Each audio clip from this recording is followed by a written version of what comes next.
ধন্যবাদ ফেসবুক, ধন্যবাদ মেটা। আজকে ফেসবুক এবং মেটাকে ধন্যবাদ জানিয়ে আপনাদের কাছে একটি মেসেজ পৌঁছে দিচ্ছি। আমার হাতে এক বোতল পানি দেখতে পাচ্ছেন। পানির অপর নাম জীবন। হ্যাঁ, পানির অপর নাম জীবন। কিন্তু এই যে পানিটা দেখছেন, এটা আসলে বিষ। আমরা প্রতিনিয়ত এই ভুলটা করে যাচ্ছি। আমরা আমাদের বাসায় পানি খাওয়ার জন্য এ ধরনের প্লাস্টিকের বোতল ব্যবহার করে যাচ্ছি। কিন্তু আমাদের অজান্তেই আমাদের শরীরে নানাভাবে মাইক্রোপ্লাস্টিক ঢুকছে। এ ধরনের প্লাস্টিকের বোতলে বিসফেনল এবং ফ্যালেটস থাকে এবং এটা প্লাস্টিকের তৈরি বিধায় এটার ভিতরে যে মাইক্রোপ্লাস্টিক থাকে সেগুলো অনেক ক্ষুদ্র ক্ষুদ্র কণা থাকে।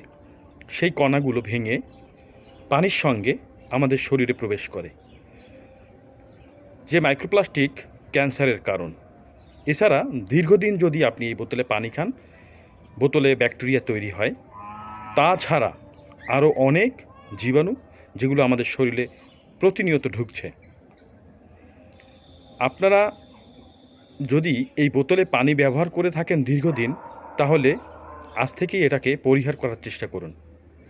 তাহলে মারাত্মক রোগব্যাধি থেকে আপনি এবং আপনার পরিবারের সকলে সুস্থ থাকবেন। ধন্যবাদ।